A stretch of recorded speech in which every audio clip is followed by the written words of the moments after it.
Alustaks kõigepealt siis sellest, et ma väga lühidalt räägin võib-olla natukene ma tehnilisemast vaatevinklist, et kuidas väärtpaberiturg toimib ja kuidas seal hind kujuneb. Sest tegelikult see on natukene nagu sihuke oluline saamaks aru seda, et mis siin võib-olla lühi- või pikaajaliselt üleüldse seda hinda mõjutavad. Ja siis edasi lähekski teema sinna, et mis on sellised lühiajalisemad mõjurid või faktorid, mis väärtpaberite hinda mõjutavad. Ja pärastpoole siis vaataks, kuidas on lood pikema ajalisel horisondil. Väärtpaberite börs kui selline on siis sisuliselt reguleeritud kauplemiskoht, kus siis ostjad ja müüjad saavad kindlate reeglite alusel väärtpabereid kaubelda. Ehk miks üldse väärtpaberiturud on välja mõeldud, on sellepärast, et ütleme, et näiteks, ma ei tea, mul on 100 Tallinki aktsiat ja ma tahan neid mingil põhjusel müüa. Kui ei oleks väärtpaberibörsi, siis ma peaks otsima kuskilt mingisuguse inimese, kes tahaks neid osta. Kui võib-olla kõigepealt helistan enda sõbrad tuttavad läbi, kui keegi neist ei taha, siis peaks hakkama tänavalt otsima. Lähed võib-olla, ma ei tea, Raekoja platsi, lehvitad seal sildiga, et müüa 100 Tallinki aktsiat, võib-olla mõni möödakäija tahab osta, mõni ei taha, aga see protsess oleks väga ebaefektiivne. Ja sellepärast ongi siis meil väärtpaberibörsid, kus on kindlaks määratud reeglid, põhimõtted, kuidas see kauplemine toimub, on ka tegelikult emitentidele seatud üleüldse teatavad nõuded, et nad peavad esitama enda aruanded ja vastama teatud tingimustele. Ja samuti on siis kogu see kauplemise siis protsess viidud või standardiseeritud. Ja mis siis börsil toimub, on see, et nõudluse ja pakkumise tulemusel kujuneb igale väärtpaberile välja siis turuhind. Kas see turuhind tingimata kajastab ka õiglast väärtust? See on võib-olla siis niisugune küsimus, millele me nagu selle ülejäänud loengu vältel üritame natukene vastust leida. Aga lähme siis edasi tehniliselt, et kuidas tegelikult väärtpaberiturul aktsiahind kujuneb. Börsil siis kõik ostu- ja müügikorraldused lähevad tellimusraamatusse, ehk siis mis inglise keeles nimetatakse order bookiks. See on sisuliselt, võib sellest mõelda kui niisugusest kuulutuste seinast, kuhu nii ostjad kui müüjad siis panevad üles enda vastavalt siis ostu- ja müügisoovid. Et näe, müüa 100 LHV aktsiat või osta 500 Tallinki aktsiat. Ja börs siis lihtsalt kogub need kõik orderid kokku ja kui on 2 siis ühtivate kriteeriumitega orderit nii müügi kui ostu poolel, siis toimubki tehing ja seal siis kujunebki, selle tulemusena siis kujunebki välja selle aktsia hind. Siin tegin siis kuvatõmmise eile LHV orderbookist Nasdaq OMX-i lehelt, kus siis on näha, et kuidas erinevatel hinnatasemetel on siis erinevad kogused aktsiad. Need on siis ostusoovid, siinpool on müügisoovid. Kui me vaatame seda siis kokku, siis ostupoolel on ostusoove 7500 aktsia väärtuses, kaalutud keskmise hinnaga 3,4, mis siis koguväärtuses teeb umbes 26 000 eurot. Müügi poolel on aga siis erinevatel tasemetel kokku pakkuda 29 000 aktsiat, mis siis väärtuses teeb umbes 100 000 eurot. Et esiteks, mis siit tegelikult juba nagu välja paistab, on see, et vähemalt eile oli kokkuvõttes müügisooviga inimesi turul oluliselt rohkem, mis nagu selles mõttes ka seletab, miks eile näiteks aktsiahinnad langesid. Ja kui vaadata siis seda, et kuidas turul aktsiahind hakkab kujunema, et võtame näiteks niisuguse praktilise näite, et konkreetse näite, et kui keegi soovib siis osta näiteks 5000 aktsiat LHV-d või müümiseks, siis tuleb hakata siit vaatama järjest, et hinnaga 3,45 saab müüa 1755 aktsiat, aga 5000 ilmselt ei saa. Siis tuleb võtta järgmine madalam hind, saab jälle natuke müüdud. Ja selleks, et kokku saaks 5000 aktsiat müüdud, peaks tegelikult hinna müüma alla 3,42-ni, mis siis on ligikaudu 1% hinnamuutust. See on muidugi selles mõttes siis eeldusel, et see tellimusraamat on konstantne, et vahepeal ei teki sinna kõrgema hinnaga ostusoove näiteks asemele. Ja müügi või siis ostu korral antud näite puhul hakkaks me siis nagu seda 5000 aktsiat siit teiselt poolt kokku lugema ja selleks oleks tegelikult siis hinnamõju ainult pluss 0,3%. Ehk siis, mis nagu näitabki nagu tegelikult seda, et esiteks igal tehingul, üksikul tehingul on tegelikult konkreetne mõju aktsiahinnale ja see sõltub siis sellest, et kui palju on antud hetkel selliseid inimesi, kes on nõus võtma selle tehingu teise poole. Ja antud näite puhul, et kui me rääkisime 5000 aktsia ostmisest või müümisest, mis on suurusjärku 17 000 eurot, suhteliselt ütleme, pigem nagu väiksemapoolne summa börsi kauplemise vaatevinklist, siis ja see juba omas nagu tegelikult võib omada aktsiahinnale täitsa nähtavat mõju, siis näiteks võib küsida, et mis juhtuks, kui keegi tahaks järsku sellisel päeval müüa 50 000 aktsiat 10 korda rohkem, ilmselt sellise tehingu siis hinnamõju oleks koheselt oluliselt suurem. Ehk siis tegelikult on investori jaoks alati väga oluline pöörata tähelepanu sellele, et mis on siis erinevate aktsiate või instrumentide likviidsus. Et mida likviidsem on see instrument, seda rohkem toimub sellega tehinguid ja seda väiksem on iga üksiku tehingu hinnamõju, mis nagu on selles mõttes, mida investorid tegelikult ootaks. Ja ma siia alla paningi siis väikse võrdluse, et LHV on Tallinna börsil siis üks likviidsemaid aktsiaid, kui mitte kõige likviidsem. Ja seda on siis viimase aasta jooksul keskmiselt kaubeldud ligikaudu 250 000 eurot päevas.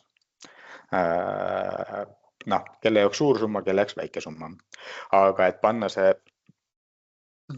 perspektiivi, siis näiteks Euroopa üks suurimaid pankasid, BNP Paribas, seda kaubeldi eelmise aasta jooksul keskmiselt päevas 151 miljonit eurot.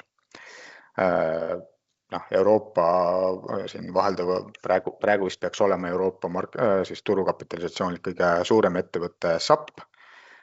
Seda kaubeldi suisa 335 miljoni euro eest päevas.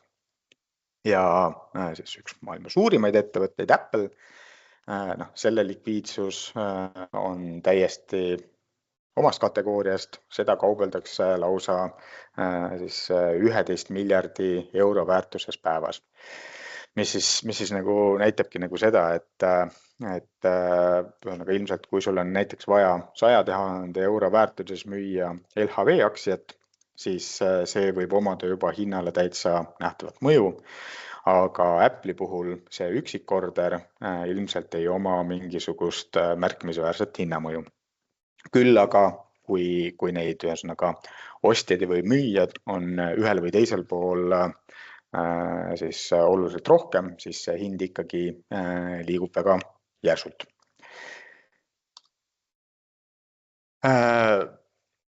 Mis siis viibki meid selleni, et mis tegelikult tingib turul lühiajalised hinnaliikumised. Et väga levinud on selline klišee, et hind tõuseb, kui ostjaid on rohkem kui müüjad ja hind langeb, kui müüjad on rohkem kui ostjaid. Et ühest küljest on nagu selles mõttes nagu see, et selleks, et tehing saaks toimuda, peab olema nii ostjaid kui müüjaid täpselt sama palju. Aga nagu tegelikult siin eelmisel slaidil oli juba näha, siis teatud olukorras on see müügihuvi või müügisooviga inimesi oluliselt rohkem kui ostusooviga ja see viibki hinnad langusesse ja kui olukord on vastupidi, siis hinnad tõusevad. Aga see, miks siis neid inimesi, kes mingil ajahetkel soovivad mingit väärtpaberit osta või müüa, neid põhjuseid müümiseks võib inimestel olla väga palju erinevaid. Ja ma toon näiteks näite, et ütleme, et on mingisugune välja mõeldud tegelane Jüri, kes on ühesõnaga kogunud endal raha, investeerinud selle, näiteks ütleme sinna samasse LHV aktsiasse. On kogunenud korralik nagu summa ja nüüd otsustab, et ühesõnaga tal auto läks katki, on vaja uus auto osta. Auto ostmiseks otsustab, et müüb enda LHV aktsiaid. Kui see ühesõnaga aktsia on ebalikviidne, siis ütleme, ma ei tea, tänapäeval palju see auto maksab, 30-40 000.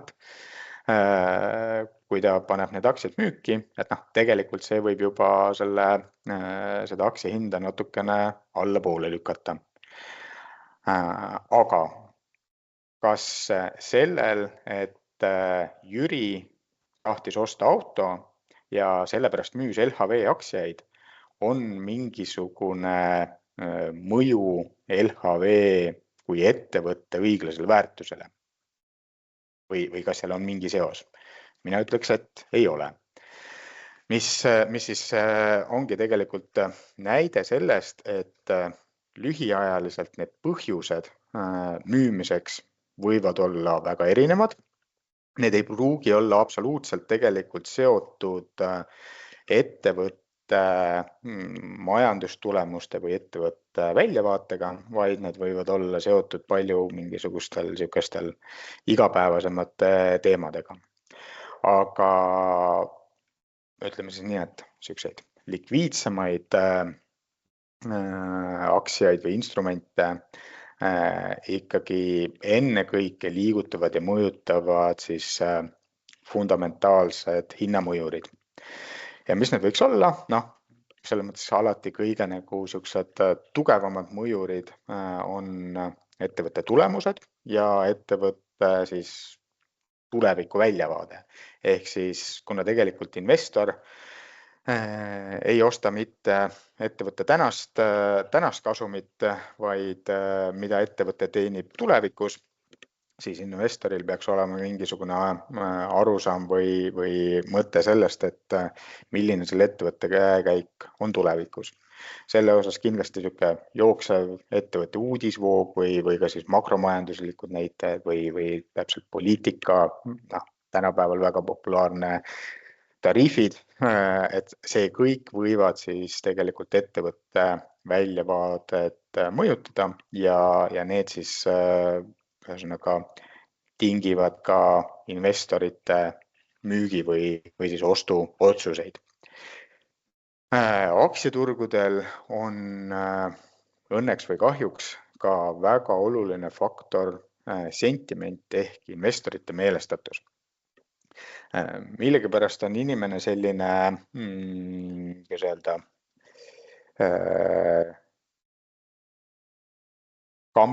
herd thinking, ühesõnaga grupimõtlemisega loom, et kui kõik on väga pessimistlikud, siis see muudab ka iga indiviidi natuke kartlikumaks ja vastupidi, kui kõik on väga positiivsed, siis see positiivsus kandub edasi.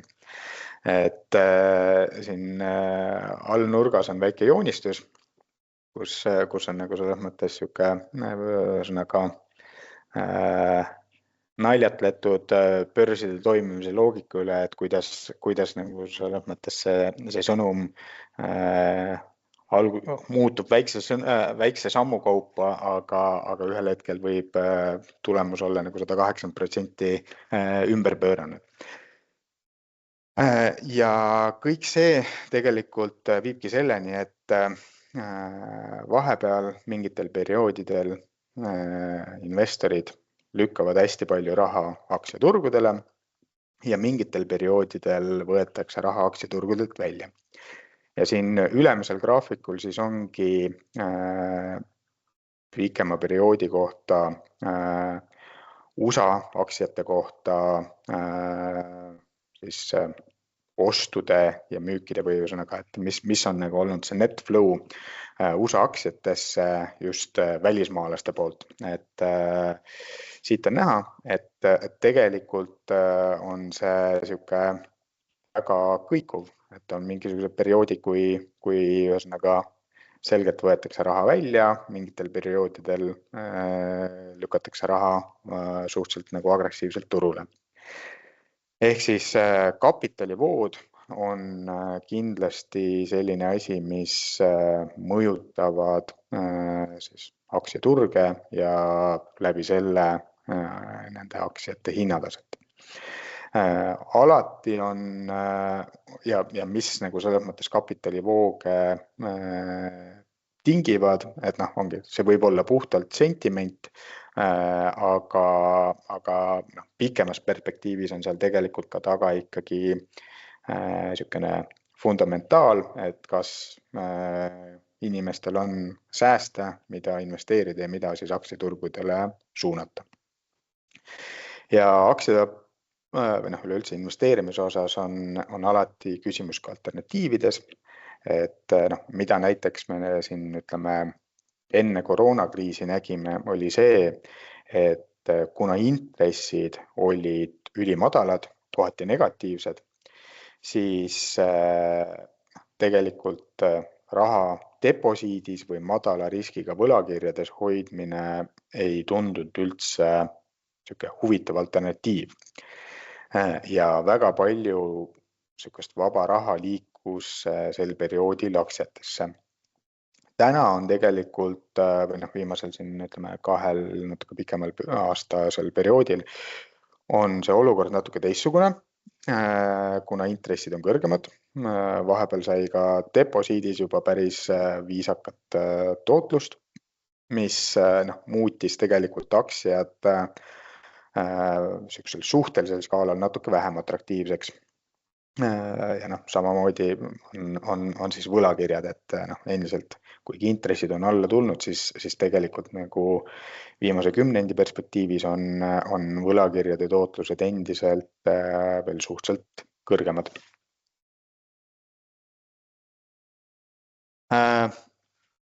Järgmisena ma räägiks niisugusest 2 näitest reaalsest elust, kus on tekkinud, mina ütleks, niisugune turu anomaalia, kus väärtpaberi hind on väga palju liikunud ühes või teises suunas ja on väga sügavalt küsitav, kas see on siis ühesõnaga kuidagi seotud selle ettevõtte fundamentaalväärtusega. Et seda Tesla näidet olen ma nendel loengutel siin tegelikult juba mitu aastat kasutanud ja ma juba mõtlesin, et tuleb Tesla asemele mingisugune uus näide otsida, aga siis kui vaadata selle Tesla eelmise aasta lõpu tõusu ja selle aasta siis langus, siis ma arvan, et see on nagu endiselt suhteliselt päevakohane näide. Et Tesla on siis Ameerika autotootja.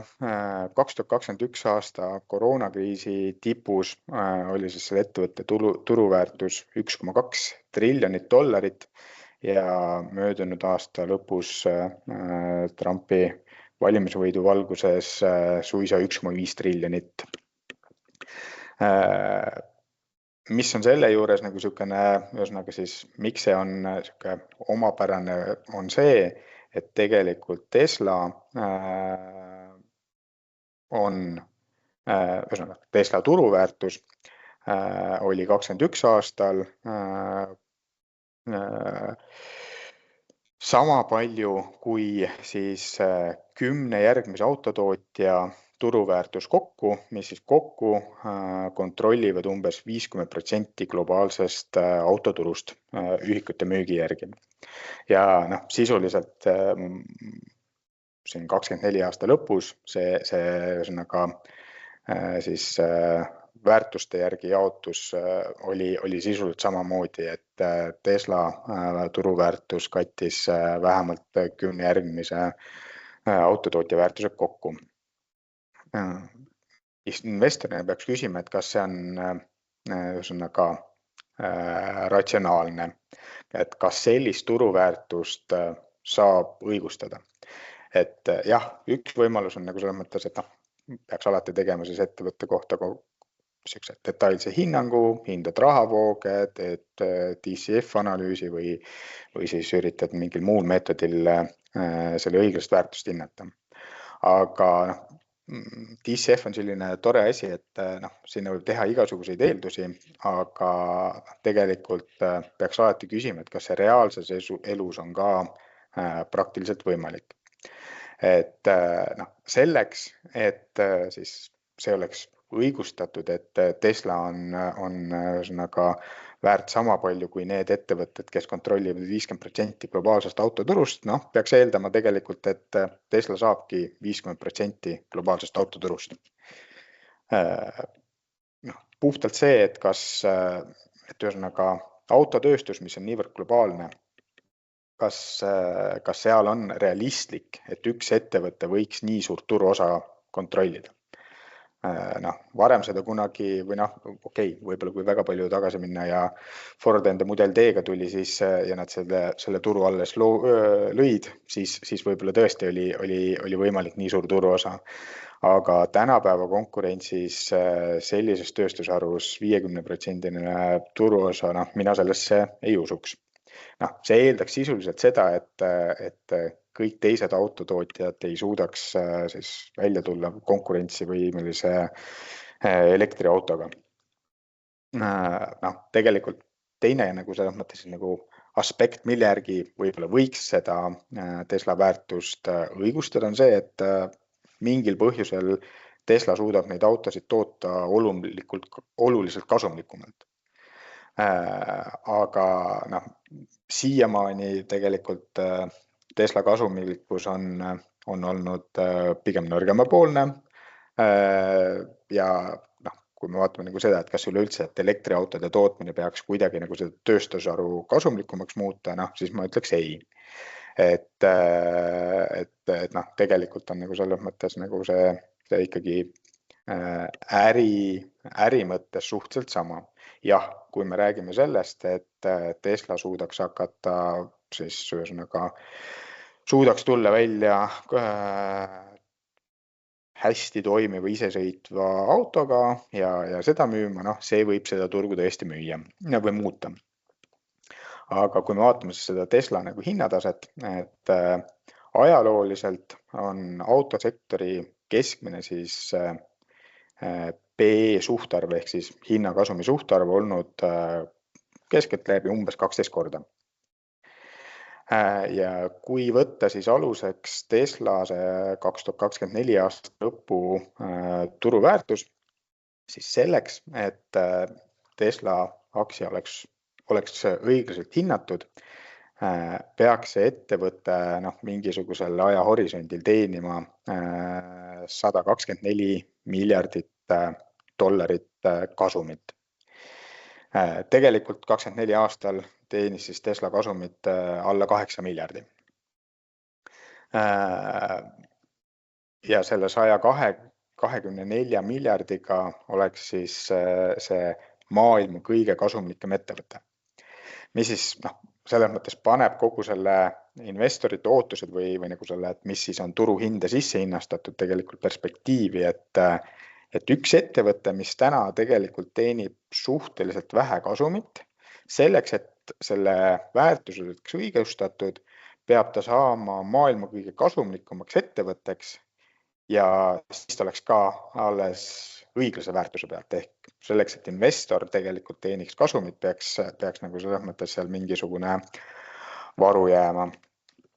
Ja mis nagu tegelikult siis ongi nagu selle hinnaliikumise taga on see, et esiteks osade investoritel on olnud väga, ma ütleks, kosmilised ootused selle ettevõtte potentsiaali osas, et näiteks 2021 aastal prognoosis siis ARK, mille siis juhiks on Katie Wood, kes oli siin koroonakriisis, sai väga palju siis meediakajastust ja peeti nagu selliseks uueks investeerimise virtuoosiks, prognoosis, et Tesla õiglane turuväärtus võiks olla seal suisa ligi $7 miljardit ehk siis veel tänaselt tasemelt kordades kõrgem.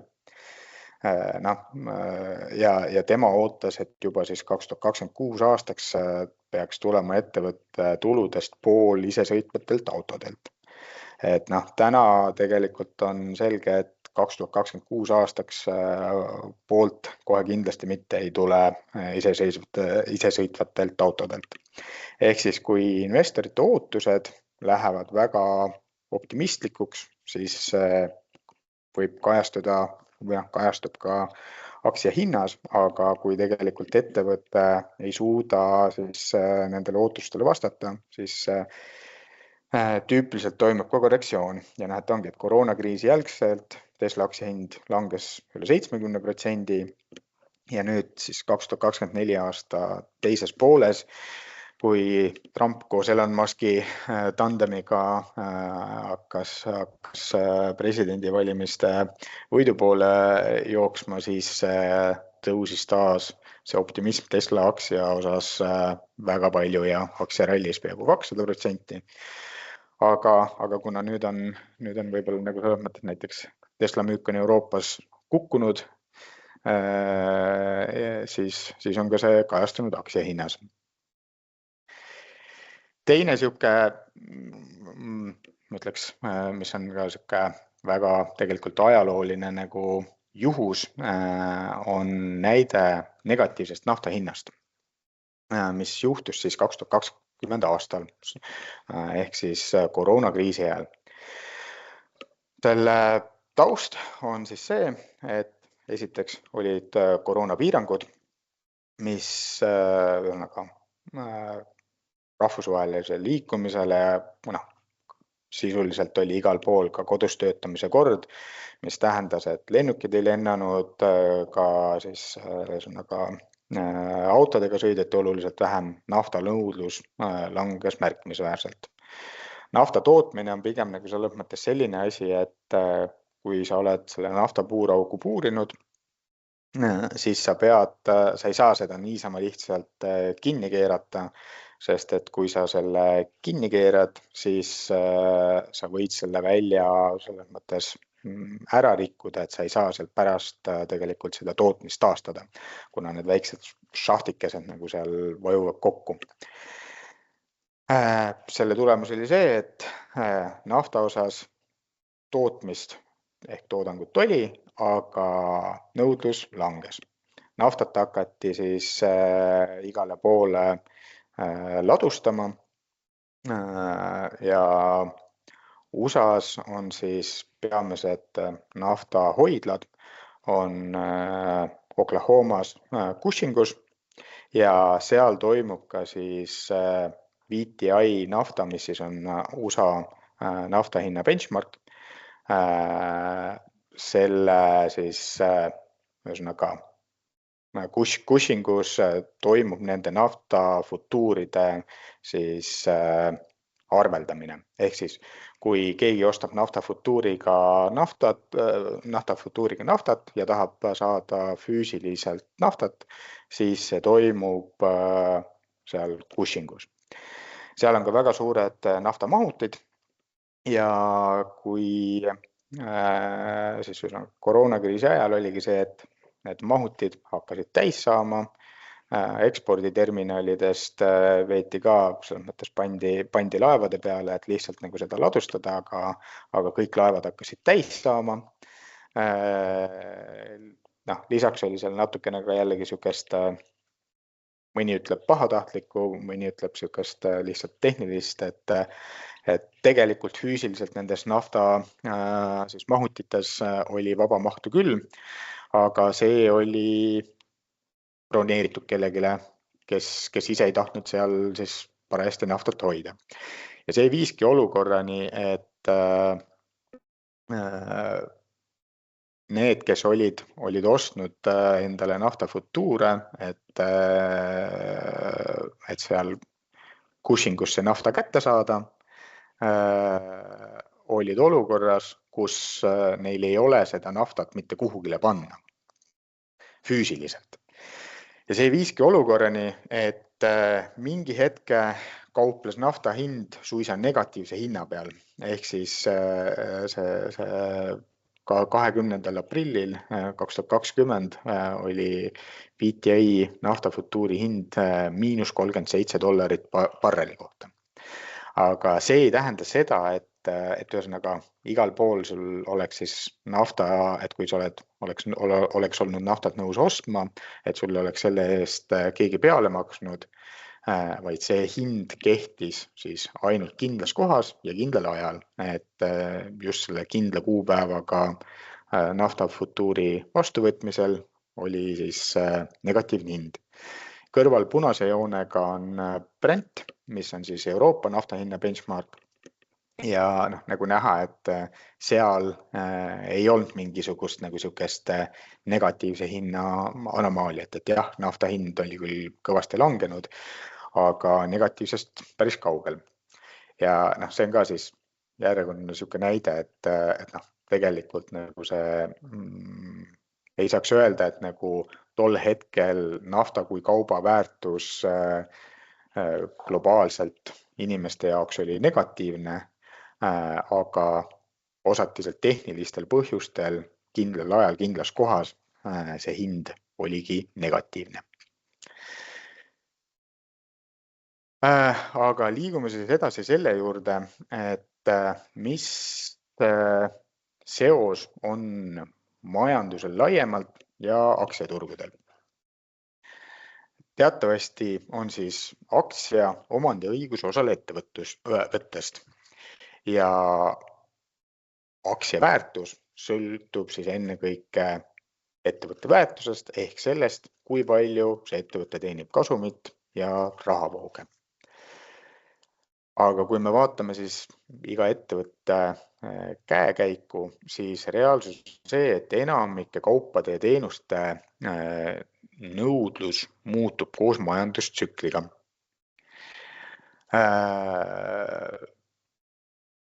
Kui on ühesõnaga meil majanduses head ajad, kiire kasv, siis paljud ettevõtted teenivad kõrget kasumit, mis siis lükkab neid aktsiahindu ülespoole ja kehvematel aegadel vastupidi.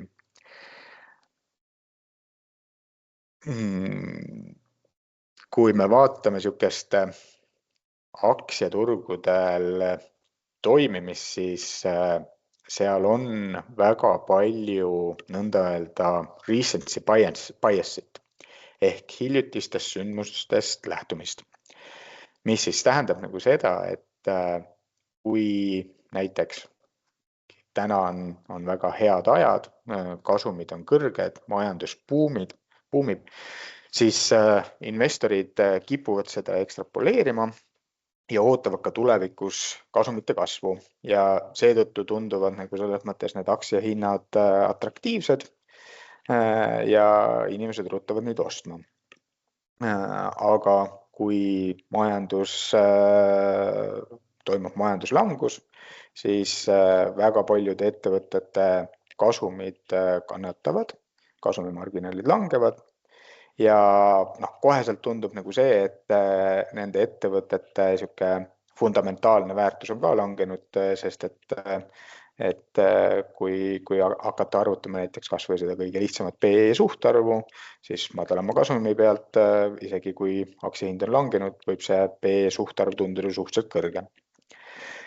Ja see viibki siis selleni, et tegelikult aktsiaturgudel kardetakse väga majanduslangust.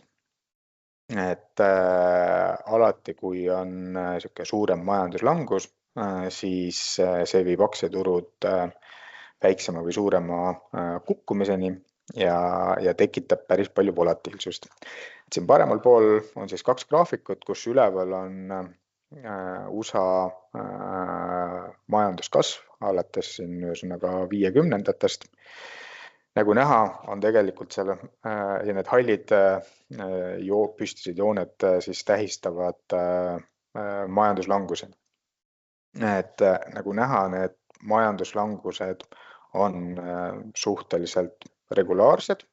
Viimasel ajal on tegelikult nende siis sagedus pigem harvenenud. Et COVID ajal oli siin sihuke hetkeline majanduslangus, aga sellele visati nii palju stiimuleid peale, et majandus tegelikult koheselt taastus.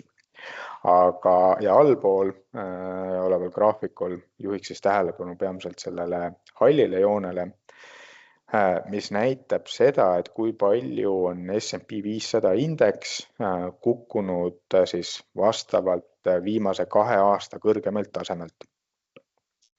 Et miks just see nagu viimase 2 aasta kõrgemalt tasemelt, see on sihuke suhteliselt subjektiivselt valitud periood, aga tavaliselt sihuke siis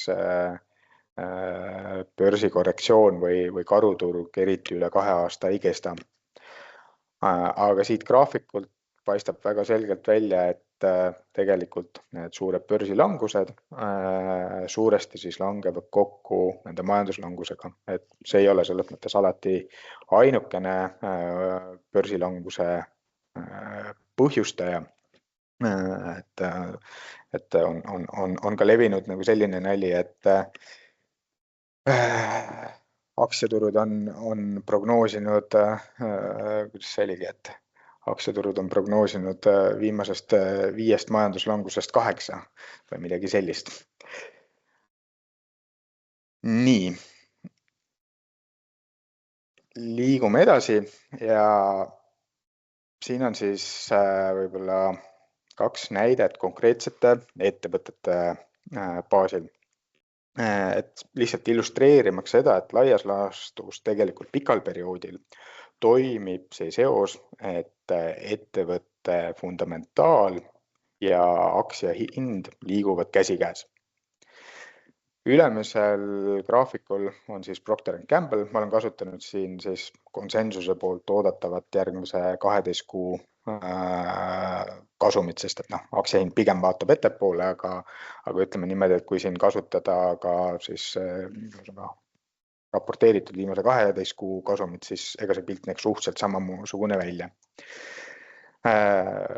Procter & Gamble müüb ennekõike siis siukseid esmatarbekaupasid, mille nõudlus tegelikult väga palju ei sõltu majandustsüklist. Et olgu majanduskasv või majanduslangus, inimesed hambaid pesevad ikkagi ja duši all käimiseks kasutavad seepi või dušikeeli. Alumisel graafikul on Electrolux, mis toodab siis erinevaid koduseadmeid, mis on kindlasti selles mõttes oluliselt tsüklilisem tööstusharu, sest et mis põhjusel inimesed soetavad endale uusi kodumasinaid. Okei, esiteks on see, kui läheb katki ja see on niisugune sunnitud vahetus. Aga väga suures osas on tegelikult see seotud sellega, kui inimesed näiteks vahetavad kodu ehk toimub kinnisvaratehing, mis on siis omakorda tegelikult seotud sellest, et kas inimesed kas kinnisvaraturg on selline, et inimesed on suutelised uusi kodusid ostma ja kodusid vahetama. Ja seetõttu ongi näiteks Electroluxi puhul see kasum palju rohkem kõikuv, et kui me vaatame seda, siin on ka selles mõttes jällegi iga ettevõtte puhul see ainuke mõjur oli kunagi puhtalt majandustsükkel, aga kui me vaatame kuidas selle ettevõtte kasumlikkus näiteks 2009 kriisis ka muutus, siis see langes väga oluliselt. Majanduse taastudes tuli kasumlikkus ka tagasi. Aga investorina peakski selles mõttes eristama seda, et milline see ettevõte on, kuhu sa investeerid. Kas see on tsükliline ettevõte või see on mittetsükliline ettevõte. Aga kõiki selliseid ettevõtteid võib-olla, millel on selline graafik, ei saa alati pidada mittetsükliliseks, sest et osade ettevõtete puhul võib lihtsalt selles mõttes kuidas öelda, mingisuguse uue toote või innovatsioonist tulenev kasv tegelikult seda kogu majandustsükli dünaamikat varjata. Majandustsüklitest natuke. Mis see selles mõttes endast üldse kujutab ja mis neid tingivad? Kui me vaatame majanduskasvu, siis selle võiks tegelikult jaotada selliseks 3 kihiks. Et üleüldse, mis siis ühiskonnas sellist kasvu edasi viib, on tegelikult 2 peamist faktorit, on populatsioon, ehk kui populatsioon kasvab, siis see on majanduskasvule tugev taganttuul ja teine on üldiselt kasvav produktiivsus. Järgmisena mõjutab siis majandustsükleid pikaajaline ja lühiajaline võlatsükkel. Et üldjuhul võib-olla igapäevaelus tavaliselt räägitakse lühiajalisest võlatsüklist, mis siis on sisuliselt intresside tsükkel. Et kui intressid tõusevad, siis majanduses või ühiskonnas laenamine pidurdub, pigem püütakse laene tagasi maksta, säästetakse rohkem, sest säästmine muutub atraktiivsemaks. Ja kui intressid on väga madalad, siis keegi ei taha säästa, vaid kas raha kulutatakse ära või üritatakse kuskil see tööle panna. Pikaajaline võlatsükkel on siis tegelikult see, et kas üleüldiselt ühiskonnas võlakoormus suhtena siis sissetulekutesse tõuseb või langeb. Kui me vaatame enamust sellist läänemaailma, siis viimased 30-40 aastat on tegelikult nii Euroopas kui USAs toimunud võlakoormuse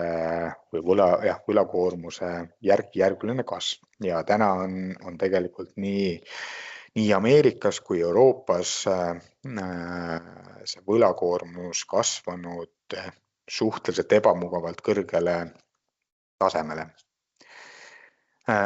Ja see siis liigutab seda pikka võlatsüklit, aga ongi, et meil vahepeal on siin mõttes toimunud väga palju intressitsükleid, see on mõjutanud laenukasvu ja siin all ongi väga selgelt näha, et kuidas tegelikult see laenukasv on ka suhteliselt volatiilne läbi aja. Miks võlg on üldse oluline, on see, et sisuliselt võlg on tarbimise ajas ettetoomine. Võttes laenu saab täna kulutada rohkem, kui on jooksvad sissetulekud. Küll aga tähendab see teisalt seda, et kunagi tulevikus peab kulutama vähem, kui siis tol hetkel on sissetulekut. Ehk siis tuleb säästa ja maksta võlga tagasi. Aga see, kui palju inimesi hakkab ühel hetkel võtma laene, mis on tarbimise ajas ettetoomine, siis see võib väga märkimisväärselt tol hetkel tarbimist suurendada, mis siis suurendab kõikide kaupade ja teenuste järgi nõudlust. Ja seetõttu ongi see laenu kasv tihtipeale selline väga tugeva mõjuga majanduskasvule. Lisaks mõjustab kindlasti ka majandustsüklit veel siis selline varude tsükkel, aga tänapäeval on see muutunud vähem oluliseks, kuna ütleme nii, et majandused on muutunud rohkem teenustepõhiseks. Veel sihuke väikene illustratsioon või nagu mõte, et miks see majandustsükkel meil ikkagi tekib. Ja see peamine kontseptsioon on see, et ühe inimese kulu on teise inimese tulu. Ja see tähendab siis seda, et kui ühel hetkel indiviidi sissetulekud näiteks suurenevad, siis ta suurendab ka enda kulutusi. Aga see tähendab mingite teiste inimeste jaoks seda, et nende sissetulekud hakkavad suurenema. Ja kui see lumepall hakkab ühes suunas veerema, siis ta kogu aeg kogu ja muutub suuremaks, kõigil järsku läheb paremaks. Aga see ei saa nagu igavesti kasvada ja mingil hetkel hakkab see tsükkel teistpidi tööle. Mul meeldib tuua selles osas kinnisvara näidet. Ja kinnisvara on selles mõttes, ta on tüüpiliselt majanduse mõistes väga oluline sektor, kuna seal on luuakse suhteliselt, see on suur sektor ja see on tööhõive osas ka oluline. Et ütleme, et ühel heal päeval mingisugune kinnisvaraarendaja arvas, et on hea aeg ehitada üks kortermaja. Palkab ehitajad, kes hakkavad tal seda kortermaja ehitama. Need ehitajad, ütleme, et eeldame, et näiteks tegelikult need ehitajad olid enne töötud, ehitajad saavad tööd. Nende sissetulekud suurenevad, nad koheselt hakkavad enda tarbimist tegelikult suurendama. Võib-olla mõni ehitaja mõtleb endale, ma ei tea, auto ostmise peale või ongi, et mõnel ehitajal tekib ka endal korteri ostu soov. Ja see kõik suurendab siis teiste inimeste sissetulekuid. Arendaja vaatab, et nõudlus kinnisvara järele kasvab, peaks hakkama siin võtma nagu järgmised projektid ka kohe töösse, et seda nõudlust rahuldada, mis tähendab, et veel rohkem ehitajaid saavad tööd, mis tähendab seda, et need inimesed omakorda suurendavad tarbimist, käivad rohkem, ma ei tea, väljas söömas, ostavad erinevaid kaupu ja sealjuures siis, kuna arendajal äri läheb, tema teenib ka kasumit, mis siis kas reinvesteeritakse või siis võib-olla selle ettevõtte omanik maksab dividende, mis raha võib ka siis omakorda jõuda tarbimisse. Ehk siis see ongi, et see, kui inimesed mingisugune seltskond inimesi hakkab rohkem raha kulutama, võib tegelikult suurendada järgmiste inimeste sissetulekut ja niimoodi hakkab siis selline positiivne tsükkel pihta. Aga kuna see tsükkel ei ole ühepoolne, siis see teebki ettevõtete kasumit tsükliliseks. Ja siin on siis lihtsalt mõned graafikud näitamaks või illustreerimaks seda, et ettevõtete kasumid on siis tegelikult tsüklilised. Siin on siis sellel ülemisel vasakpoolsel graafikul on USA siis ettevõtete kasumid suhtena SKT-sse. Ja siin tegelikult paistab isegi välja nii suur võlatsükkel kui ka väike võlatsükkel, et need väiksed võlatsüklid või ühesõnaga majandustsüklid on siin need siuksed lühiajalised kõikumised, aga kui vaadata võib-olla natuke rohkem seda halli joont või ühesõnaga siis on näha, et tegelikult alates 70-ndatest, 80-ndatest on USA ettevõtete kasumid üldjoontes kasvanud ja tegelikult see käib ka siis koos ka USA võlakoormusega, et peale teist või peale maailmasõdadest alates kuni siin 70-ndate lõpuni USA võlakoormus langes ja alates 80-ndatest kuni tänase päevani on see võlakoormus edasi tõusnud. Siin see parempoolne graafik on sisuliselt sama asi, aga lihtsalt siin on jäetud siis finantsettevõtted välja. Ja selle ma panin siia sellepärast, et see illustreerib seda, et täna USA tehnoloogiaettevõtete kasumlikkus on tegelikult siis äärmiselt kõrge ja see panustab USA majandusse väga märkimisväärselt. Ehk siis tegelikult jah, küsimus on võib-olla siis USA turu osas see, et kas need käputäis tehnoloogiaettevõtteid suudavad samas tempos enda kasumeid kasvatada või mitte. Ja siis viimasel graafikul on veel lihtsalt seesama vaade kasumimarginaalide vaatest. Et siin on samuti näha see tsüklilisus, kus majanduslanguste korral 2001 järgselt ja 2009, kus kasumlikkus kukkus väga järsult ja ka koroonakriisis.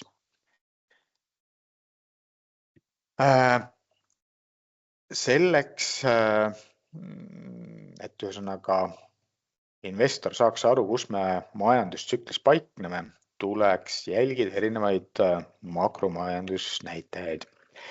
Ja neid on tegelikult väga palju ja kes börsi jälgib, siis tegelikult saab aru, et kogu see finantsajakirjandus pöörab tegelikult väga palju erinevatele näitajatele tähelepanu. Ma kõigist nendest või kindlasti ei jõua rääkida, aga et kui ma peaksin selles mõttes just selle majandustsükli kontekstis välja tooma ühe näitaja, siis ma ütleks, et töötuse määr on mõnes mõttes kõige parem näitaja, sest et see näitabki siis seda, et kui palju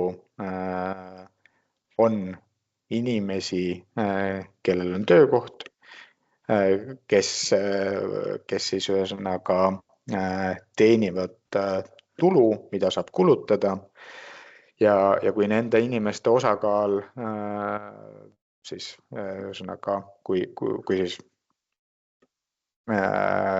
tööl käivate inimeste osakaal kasvab, siis see on majanduskasvule tugevaks taganttuuleks ja vastupidi.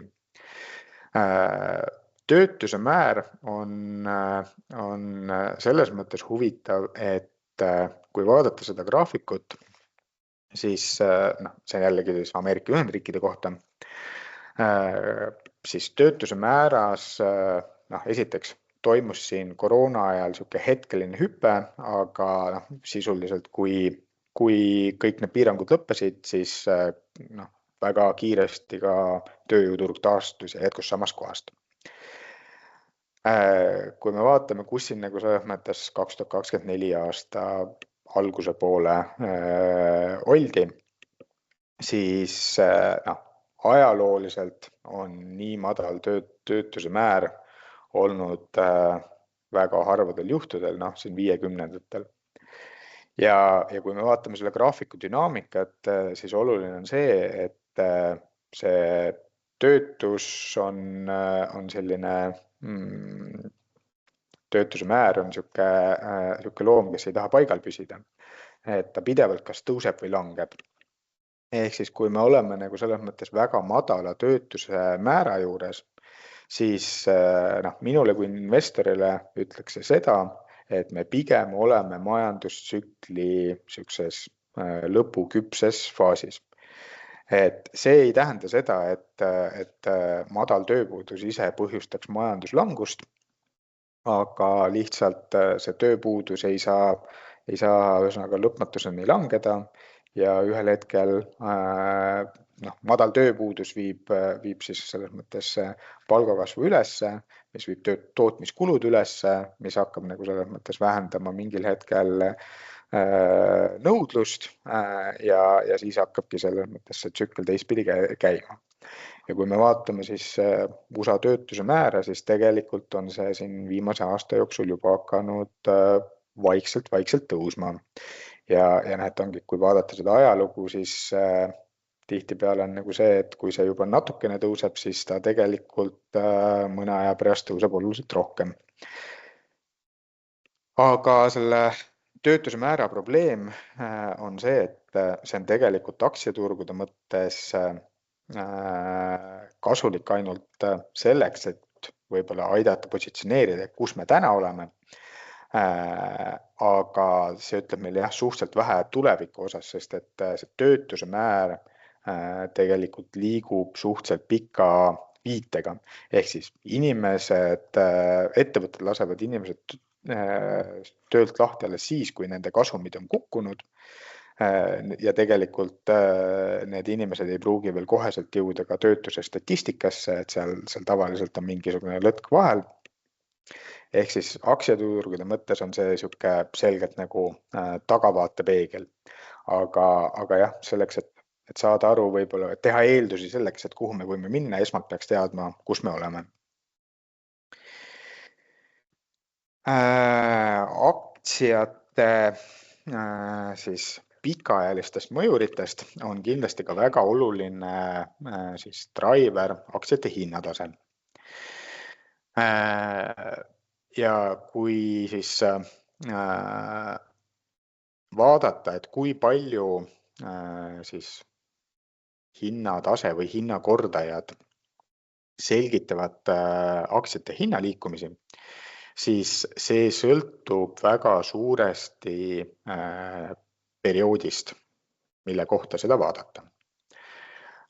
Lühiajalisel perioodil, isegi 1-2-aastase perioodi vältel need hinnakordajad tegelikult ei anna investorile väga märkimisväärset informatsiooni, kuhu aktsiaturud võiksid liikuda.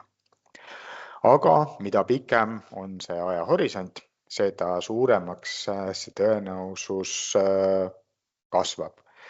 Et juba ühesõnaga seal kuskil alates 5-6-aastasest ajahorisondist tegelikult siis aktsiate hinnatase seletab juba päris märkimisväärse osa, ligi pool hinnaliikumistest. Ja kui me liigume sinna kuhugile 10-aastase ajahorisondi juurde, siis vähemalt ajalooliste andmete põhjal tsükliliselt korrigeeritud PE suhtarv seletab ära 80-90% aktsiate tootlusest, mis siis tähendab seda, et kui sa ostad aktsiaid siis, kui aktsiate tsükliliselt korrigeeritud PE suhtarv on väga kõrge, siis see tähendab seda, et suure tõenäosusega sa järgmise 10 aasta jooksul väga head tootlust ei saa ja vastupidi, et kui sa ostad sel perioodil, kui see PE suhtarv on väga madal, on sul oluliselt suurem tõenäosus teenida head kasumit. Siin täpsustan ka, et mida ma pean või mida peetakse siis tsükliliselt korrigeeritud PE suhtarvu all silmas, et sisuliselt on see siis tavaliselt 10 aasta keskmise kasumi pealt arvutatud PE suhtarv. Miks seda niimoodi tehakse, ongi siis see, et natukene üritada siluda seda ettevõtete kasumit tsüklilisust, ehk siis vaadata, mida ettevõtted teenivad keskmiselt läbi ühe majandustsükli, kuna see lühike majandustsükkel vähemalt üldjuhul jääb selle 10-aastase perioodi sisse. Ja siin all paremas nurgas ongi siis graafik, kus on tsükliliselt korrigeeritud PE suhtarv nii Ameerika kui ka siis Euroopa aktsiaturu kohta. Nagu siit näha, on olukord siis selline, et esiteks Ameerikas on see hinnakordaja oluliselt kõrgem kui Euroopas. Ja teine asi on see, et kui vaadata siis, mis on olnud siin pikaajaline ajalooline keskmine hinnatase, siis kui Euroopa kaupleb täna enam-vähem ajaloolise keskmise hinnataseme juures, siis siis USAs on täna see tsükliliselt korrigeeritud PE suhtarv umbes 37% kõrgemal tasemel kui ajalooline keskmine. See siis ongi tegelikult nagu funktsioon sellest, et esiteks USA ettevõtete kasumid on viimasel ajal väga kiirelt, väga järsult kasvanud ja juhul, kui seal toimub korrektsioon, siis aktsiaturgudele ilmselt hästi ei mõju. Siin on siis paar pilti sellest, et kuidas tegelikult sihuke majandus siis börsilanguse põhi seostub niisuguste fundamentaalnäitajatega, mis siis näitavad meile nagu seda majandustsüklit. Et siin on valitud siuksed 6 erinevat ajaloolist suuremat börsilangust ja kuidas siis samal ajal muutusid aktsiate hinnad, ettevõtete kasumid, tööjõuturg ja majanduskasv ise. Et iga kriis on erinev ja nagu selles mõttes, et seal ei ole nagu selles mõttes need seosed ei ole kunagi üks-ühele jäigad. Aga üldine põhimõte on see, et aktsiahinnad alati liiguvad reaalmajandusest eespool. Klassikaliselt öeldakse, et sihuke aktsiaturul vaatavad 6-9 kuud ettepoole. Ehk siis, ja see ongi siis seotud sellega, et ikkagi kõik hakkavad rääkima, et olukord läheb halvemaks. Ma näen, et mul ühesõnaga on vähem kliente, siis seda hakatakse järjest enam aktsiate hindadesse sisse hindama.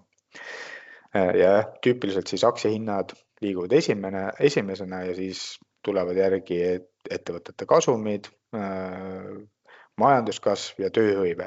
Tihtipeale just see tööhõive on pigem nagu selles mõttes nagu selline, mis siis teeb enda põhja alles kõige viimasena, alles siis, kui tegelikult aktsiaturud on juba hakanud tõusma.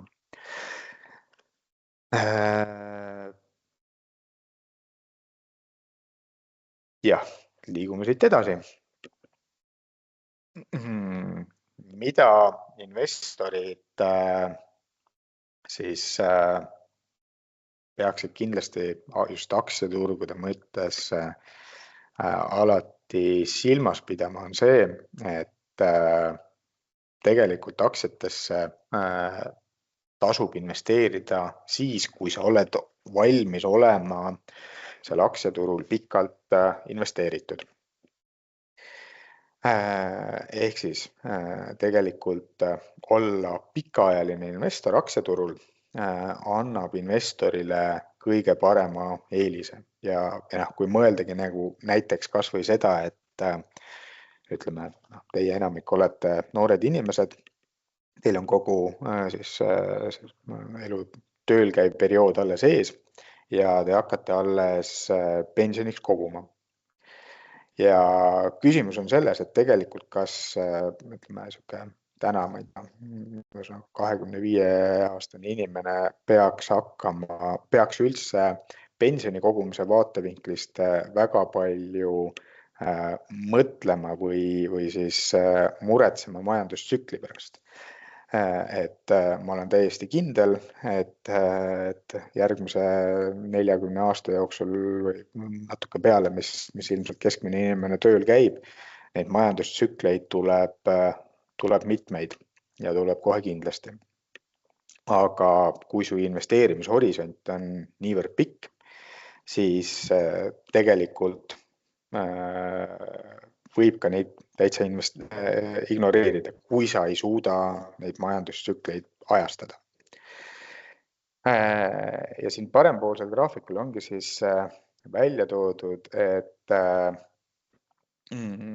kui võtta ühepäevane siis investeerimishorisont, ehk siis kas näiteks homme aktsiahinnad tõusevad või langevad, siis tegelikult see tõenäosus on suhteliselt 50-50. Et kuna üldjoones pigem aktsiate hinnad tõusevad, siis ka selle ühe päeva vaatevinklis on natuke suurem tõenäosus jääda kasumisse kui kahjumisse, aga tegelikult see ei ole see erinevus ei ole üldse suur. Aga mida pikemaks läheb investeerimishorisont, seda väiksemaks jääb siis tõenäosus, et investor antud ajahorisondil jääb miinusesse. Et juba tegelikult üheaastase ajahorisondiga on see väga palju väiksem, kõigest 25%, aga kui me läheme 10-aastase ajahorisondi peale, siis on see kõigest 6%.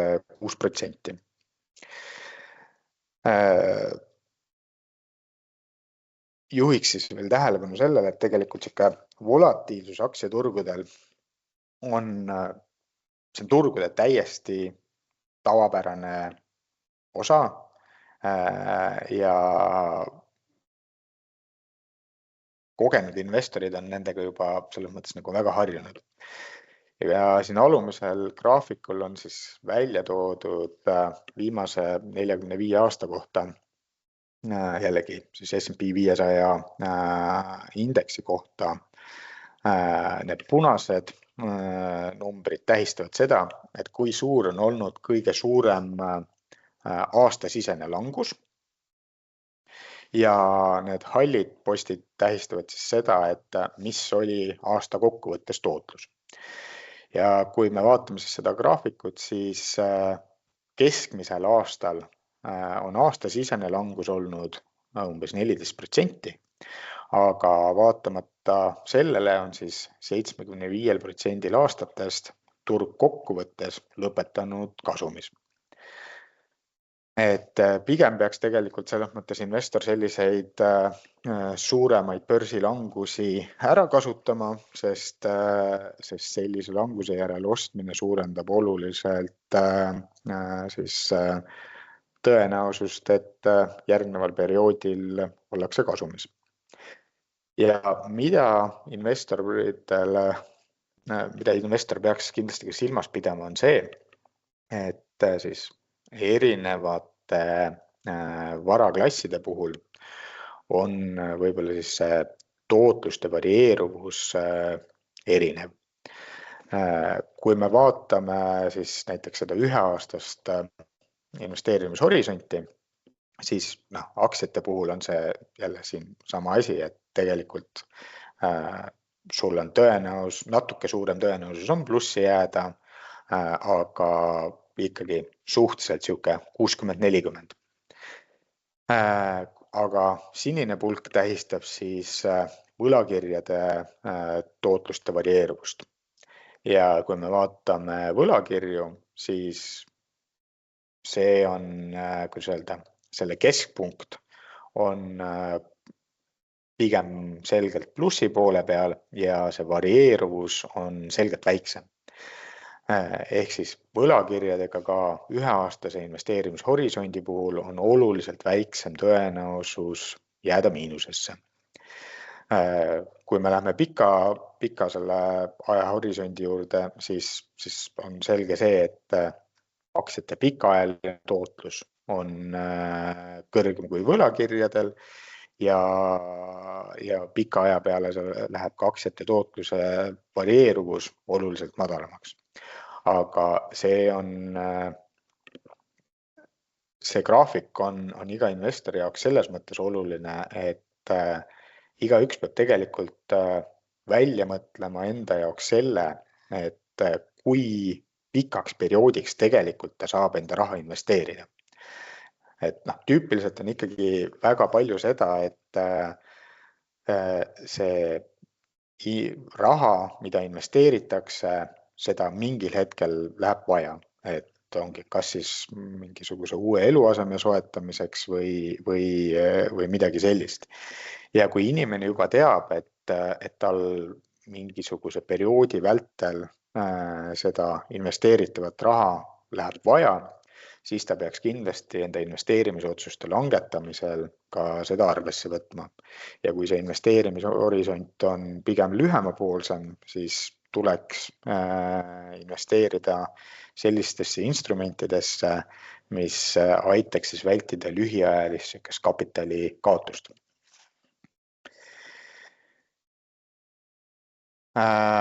Mõned slaidid on veel jäänud ja räägiks siis veel niisugusest väga pikaajalisest vaatest.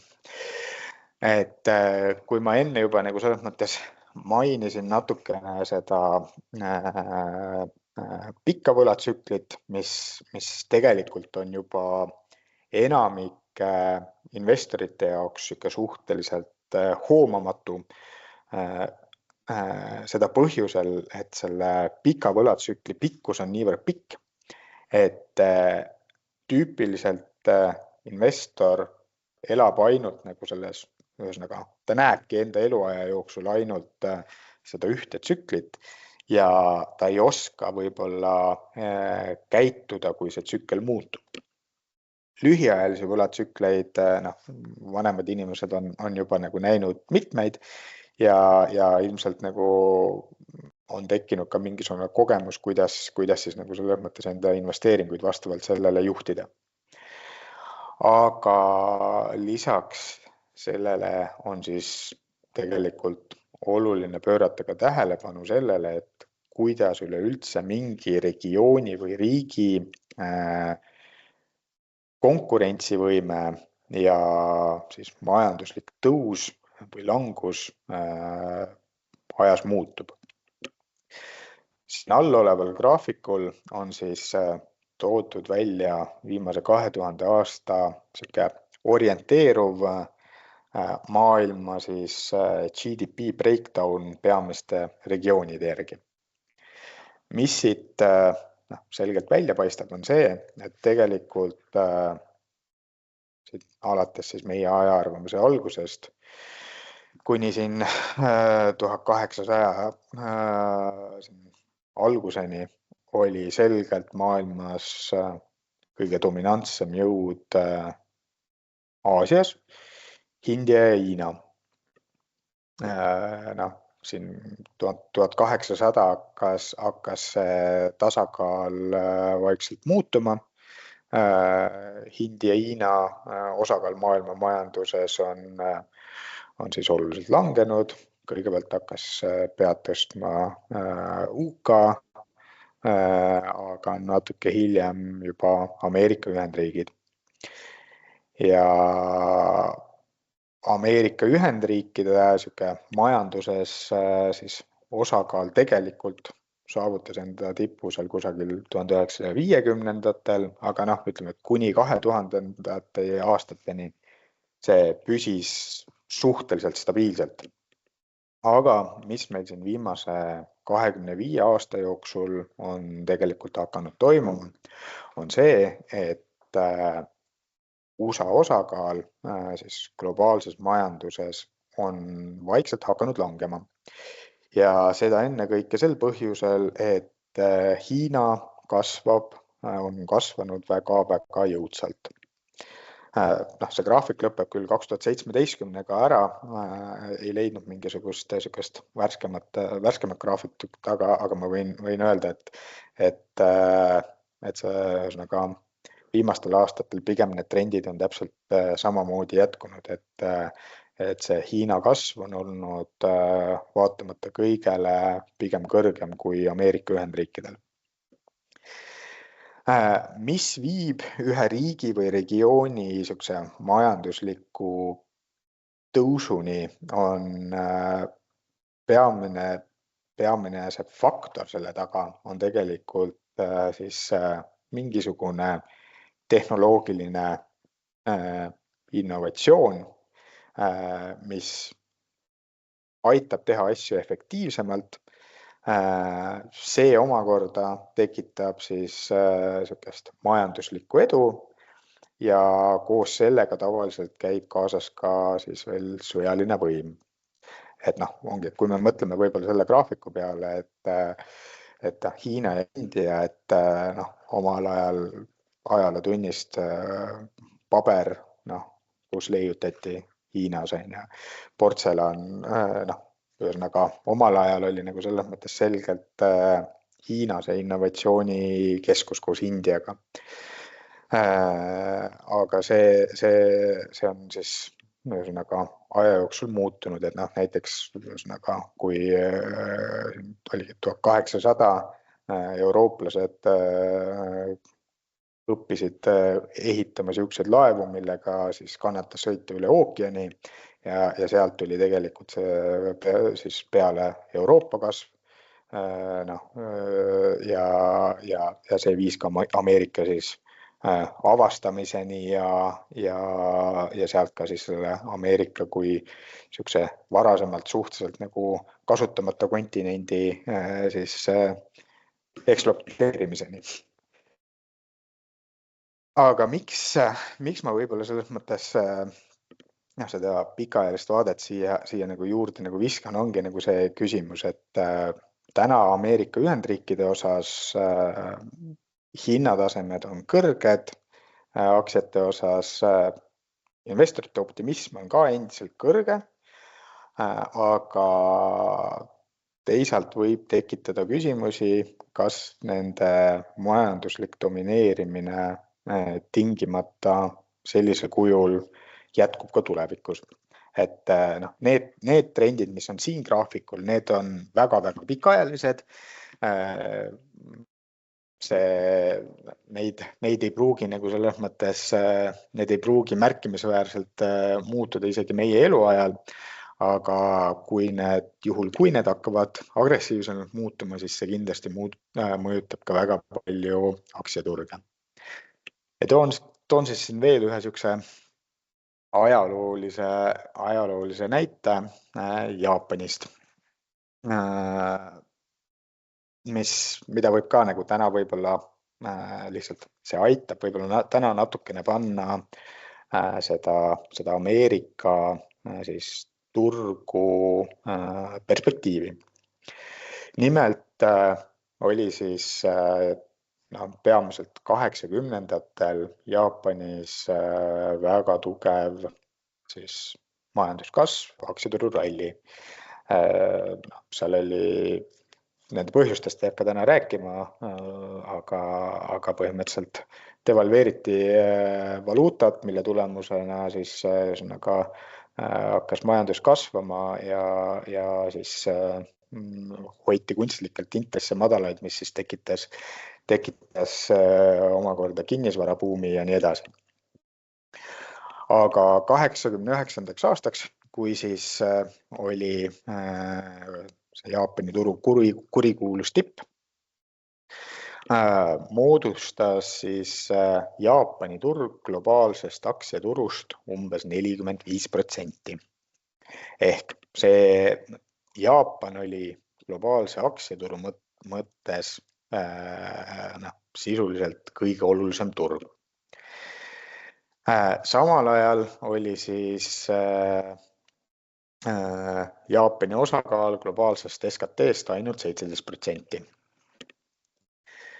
1989. aastal oli 10 maailma kõige suurema turuväärtusega ettevõttest 8 Jaapanist ja nendest 5 olid pangad, et kogu selles Jaapani siis 80ndate buumis pangad mängisid väga olulist rolli ja need ka Jaapani pangad laienesid siis ka väga palju globaalselt. Kogu selle Jaapani ühesõnaga 80ndate aktsiamullile, kui nii võib öelda, lisas, et üks oli majanduslik buum, teine tase oli siis nagu spekulatiivne pool, mis siis ajas need aktsiahinnad jaburalt kõrgele tasemele ja turu tipus oli siis P/suhtarv üle 70. Et see tsükliliselt korrigeeritud P/suhtarv oli seal suisa üle 100 midagi. Aga ühel hetkel siis see mull lõhkes, selgus, et kõik olid ikkagi natuke liiga palju laenanud, seda raha enam ei suudetud produktiivselt investeerida ja kinnisvara hinnad hakkasid kukkuma ja kõik varade hinnad kukkusid. Ja kui siis sinna buumi nagu sisseminekul ehk siis 1970 kuni 1989 oli keskmiselt siis aktsiaturgude tootlus umbes ligi 15% aasta baasil, siis allatulekul alguses oli ühesõnaga väga järsk kukkumine, aga põhimõtteliselt siis 1989 kuni 2003 keskmiselt kukkus turg 11% aasta baasil. Ja need õnnetud investorid, kes siin turu tipus 89. aastal Jaapani aktsiatesse investeerisid, nendel kulus nii umbes 35 aastat, et jõuda tagasi siis samale tasemele. Ja nüüd siin see viimaste nädalate turupaanika on uuesti nad miinusesse viinud. Ja tänaseks on siis Jaapani osakaal MSCI World Indexis langenud 5%, vaatamata sellele, et tegelikult ka nüüd viimasel ajal on siis Jaapani turg uuesti kasvanud. Et see on nagu võib-olla jah, selles mõttes nagu see sihuke mõttekoht, et kas ja milliseid paralleele siin on täna Ameerika aktsiaturuga. Et siin on võib-olla niisugused nagu mõned näited, et siin graafikul on siis jällegi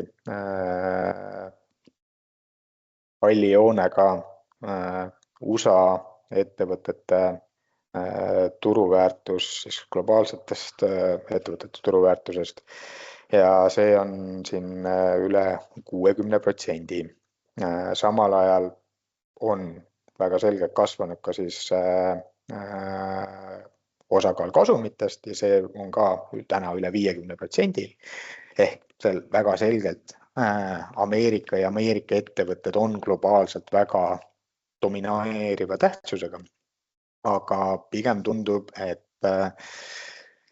need hinnatasemed eeldavad seda, et see kasumite osakaal kasvab siin veel edasi. Ja küsimus ongi see, et kas tegelikult on see realistlik või mitte. Lisaks sellele on siis USAs ka huvitav fenomen, et on tekkinud käputäis ettevõtteid, mille turuväärtus on väga suur, need ettevõtted on väga kasumlikud, aga see on viinud väga suure turu kontsentratsioonini. Ja see on ka tihtipeale nagu selline turu kontsentratsioon ei ole väga pikalt kestnud. Ja viimane mõte siis selle võib-olla osas, et mis tegelikult siis viib mingisuguseid riike või regioone tõusult langusele on päeva lõpus see, kui see riik kulutab rohkem, kui teenib, ehk selle riigi siis võlakoormus kasvab. Ja alumisel siis graafikul on välja toodud siis nõnda öelda twin deficit ehk siis eesti keeles kaksikdefitsiit, mille all siis mõeldakse jooksevkonto ja riigieelarve defitsiitide summast ja seda mõõdetakse siis suhtena SKT-sse. Nagu näha, siis sisuliselt 80ndatest alates on kogu aeg nende kahe defitsiidi summa olnud negatiivne, mis tähendab seda, et USA riik on tarbinud rohkem, kui nad ise toodavad ja nad on enda tarbimist siis laenu abil toonud ajast ettepoole. Aga nagu me eelnevalt juba puudutasime, siis tegelikult see ei saa nagu niimoodi lõpmatuseni kasvada ja ütleme niimoodi, et võimalik, et me täna oleme mingisuguse murdepunkti lähedal. Et ega see tegelikult täna väga aktuaalne kaubandussõda ja tariifid, see ei ole nagu selles mõttes ainult nagu tariifide pärast, vaid tegelikult see tulebki nagu sobitada sellesse pilti, et Ameerika Ühendriikidel tegelikult on väga suur probleem. Neil on väga suur kaubanduspuudujääk, see on suures osas väga palju Hiinaga ja kui see niimoodi edasi jätkub, siis see tegelikult võib Ameerika jaoks majanduslikult päris kehvasti lõppeda. Ja täna siis üritataksegi nagu selles mõttes hakata seda probleemi juba otsast lahendama. Aga üritan siis enda jutu kiirelt kokku võtta ja meil natukene aega võib-olla küsimusteks ka. Et börsil määrab siis väärtpaberi hinna nõudluse pakkumise tasakaal. Lühiajaliselt võib see olla nagu selles mõttes tingitud siis väga erinevatest tingimustest või põhjustest, mis ei oma tegelikult selle väärtpaberi fundamentaalväärtusega mitte mingit sükest sisulist seost. Aga pikemaajalisel perioodil on see seos olemas, kuna aktsia on osake ettevõttest, siis tegelikult pikaajaliselt sõltub selle aktsia väärtus selle ettevõtte käekäigust ja kui me vaatame laiemalt, et mingisuguse riigi nagu aktsiabörsi tootlus sõltub selle riigi majanduslikust käekäigust.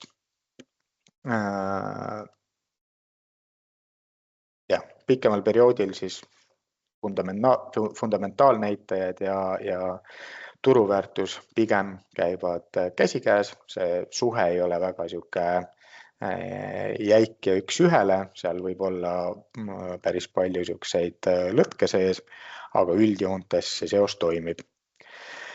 Ja mis on alati nagu selles mõttes investori jaoks vajalik, on see, et tänased ettevõtete kasumid ja hinnatasemed tuleb panna ajaloolisesse konteksti ja siis selle põhjal üritada teha mingisuguseid järeldusi, milline võiks olla tulevik.